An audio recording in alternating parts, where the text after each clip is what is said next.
Ассалаумағалейкум. Күннің темасы подкастының және бір саны эфирде. Бүгін біздер 30 июн жастар күні мünәсәбәтіменен жастар айлығы шеңберінде болған оқиғаларға аз ғана шолу қыламыз. Олардан ең басылысы осы жастар істері агентлігі тарапынан бастамалар марафоны өткерілді. Һәм бұл марафон республикамыздың барлық аймақтарында Хорезм уалаятынан басталған болса, сонан кейін Қарақалпақстан республикасында, онан кейін барлық районларда һәм 30 июн күні Ташкент қаласында өткерілді. Бұл жерде алдыңғы жылдардан парқы осы жылы тек қана концерт болып қоймады. Жастар күніне арналған концерт болады. Әр жылы осы жыл болса, har bir тарауға кіріп, солардағы жетістікке жеткен жастарменен жастардың ұшырасулары, har түрлі марафонлар өткерілді. IT тарауында, кітапқұмарлық тарауында, бизнес тарауында болсын, har түрлі тарауға не дейді? Толық шұғырласқан қалда кірілді. Мысалы, атап айтқанда, стартаптарға күш беріп жатырмыз. Қазір venture инвестиция деп айтады. Өзі Америкаға мысалы, тек Америка тек қана дүние жүзінде емес, тек Европа мемлекеттерінен бір қатар үстін тұрады. Не үшін? Айны сол venture инвестицияға көп пұл түккен үшін, міне қазір бізде де Өзбекстанның саясатында сол venture инвестицияға көп айтылады беріп жатырмыз. Адаспасам 15%-ке өсті әзіргі уақытта, санда егер адаспай жатқан болсам, һәм 1000 мәселеге жастардан 1000 шешім деген жойып әмелге енгізіліп жатырды. Һәм соларға 1 миллиард сом ажыратылады, ең жақсыларына. Һәм Ventures фонды ашылды. Ventures фонды қазір осындай стартап идеяларға өзінің инвестициясын кіртіп жатыр. Және осы стартаплар өз кезегінде жына дүниядағы любой үлкен бренд тасаған, олар дәстүрлі сол стартаптан бастағанда, кішкентай стартаплардан үлкен гигант компанияларға. Бізде келешекте мысалға ұсынатам, Өзбекстан шариғатында осындай гигант компаниялардың шығуына бір талчок дейді, яғни басы бұл не десем, түрткі болады да, қаттығы бір жақсы идеялар шығады да, себебі растан да жастардан жақсы идеялар жүде көп шығып жатыр әзіргі уақытта. Кеше жақында мен бір социалдық тармақта көріп қалдым. Қарақалпақстандық қыз президентіміз тарапынан электромобиль сауға етілді. Қыздардың арасында, инженер қыздардың арасында таңдауда ол бірінші орынды алып, ең аз энергияменен ең тез жүретұғын, ең көп жүретұғын машинды ойлап тауған. Бұл дегені алдылары мысалға балалардың арасында сондай жарыстар, таңдаулар болып, Қарақалпақстандық жастардың жетістіктерін естіген болсақ, енді қыздарды естіп жатырмыз. Оны құрметті президентімізге презентация қылып көрсетіп берді. Сол жерде президентіміздің өзі Volkswagen электромобилін сауға қылды. Қазіргі жастарға мен хайран қаламын. Менің дәуірім десем қартайып кетемін енді. Мен жас уақытымызда біздер мысалға қандай да бір механика, ямаса бір робот, һәм тағы да басқа заттарды білмейтін едім мен. Расы керек. Қазіргі жас балалар сол робототехника, робокодинг деп айтады. Яғни сол роботларды істеп жатырды да. Программаластырумен қатырып істеп қойды. Сон хайран қаласаң мысалға. Бірден 100-ге шықты қазір жастар. Тіл үйрену бойынша да ұшып барады. Инженерлік бойынша да сертификат, 5 сертификат болса 5 сертификаттың бәрін алып жатыр дейсің, Соған сай бәрібір потенциал. Қолап қуатылған болып жатыр да. Бұл не, мен тарихқа не керек оған бір нәрсемен байланыстырамын да. Потенциал негізі біздердің жастарда, по-моему, жоғары.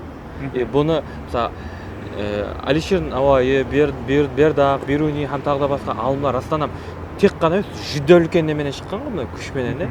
Қазірде жастардың саясаты жақсы болса, егер жастарға ітібар қарасылса, олар тыңланса, потенциал ұрып тұрғанның несі гуасы болсақ болады да. Үшінші ренессанс, Құдай қалесе ағырында да кей атырыпты. Сұрап Борановтың «Шарқ» деген кітабы бар, шығыс деген ғой енді. Сол кітаптың сыртында жазып қойыпты. 21-ші әсір бұл шығыстың әсірі деп атады. Бияқағада мен баланспен келатыпты.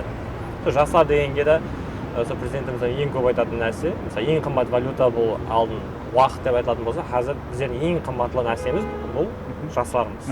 Жастардың несін миын уланбауына һәм өз ісі рауаштанып елімізге қызмет етуіне шариғат жаратылып жатыр. Себебі мен хайран қалғаным SAT-дан көп айтамыз ғой.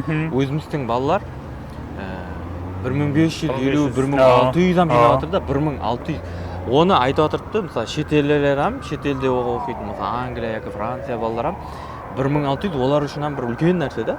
Айлықтан 9 алды кеше басқасам мөкістің бағасы. Тырс ептір алуға болады деді ма, тырс мысалы алып жатыр. Өткенде Қазақстанда бір қыз айлысы 9 алды.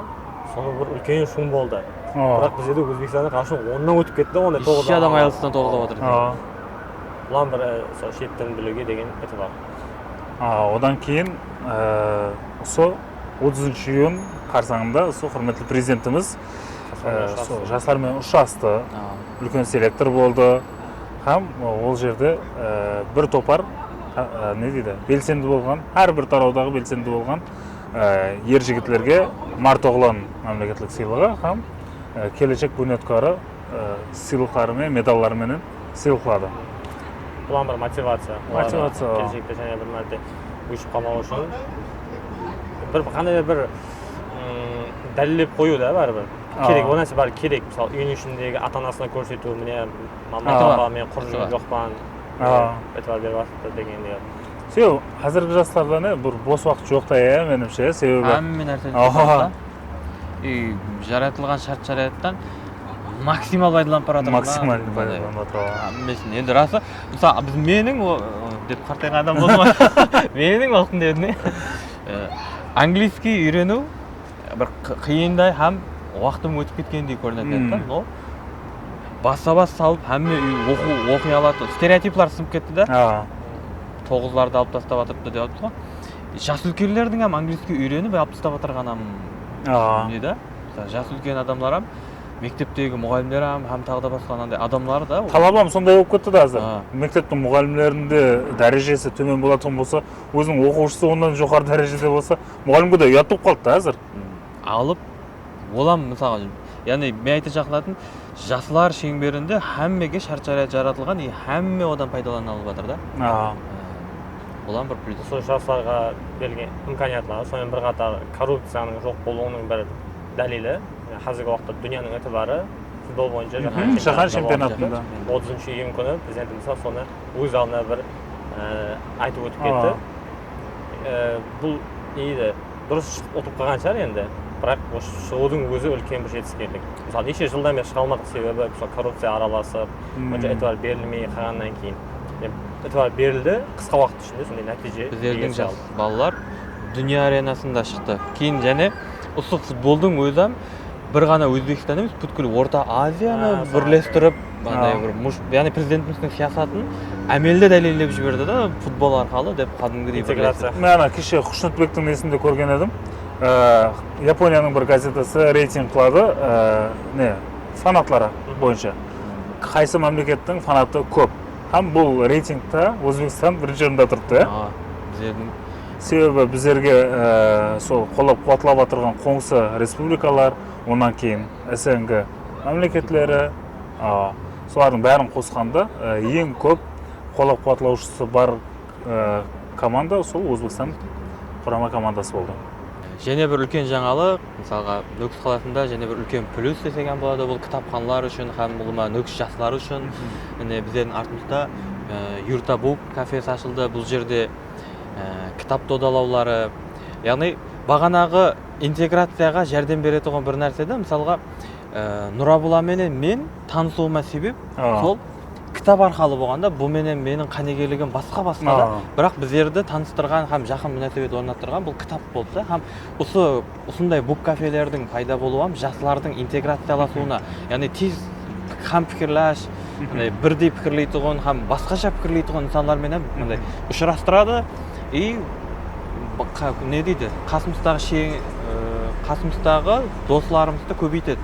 Жаңадан пікірлер аламыз да, міне осындай жаслардың бір жиналып отыратұғын, интеллектуал сәубет құратұғын бір орталық, бұл бук кафе, бұл не только Өзбекстан, Қарақалпақстан үшін, олма жасылар үшін бір жақсы плюс, үлкен плюс.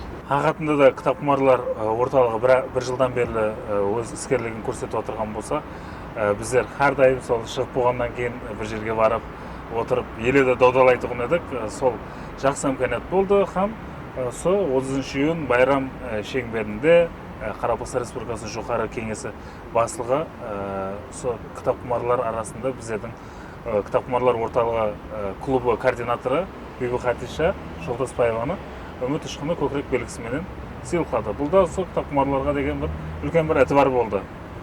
Онан қала берді басқа да тарауларда, мәдениет тарауында, спорт, IT тарауында өзінің жетістікке еріскен жастарымыз осы бірқатар жастарымыз үміт ұшқыны көкірек белгісіменен сыйлыққанып жатырды. Бұл да бір солардың келешектегі елі де осы республикамыздың рауаждануына өздерінің үлесін қосу үшін бір мотивация болып жатырды. Июнь айында болған жаңалықтардың қысқашасы осы, егер толық сөйлесетін болсақ, бұдан көп сөйлесек болады. Ал осымен бүгінгі подкастымызды шумақтаймыз. Құдай қаласа кейінгі айларда бұндан да жақсы хабарларменен, бұндан да жақсы жаңалықтарменен көріскенше деп қаламыз. Сау болыңыз.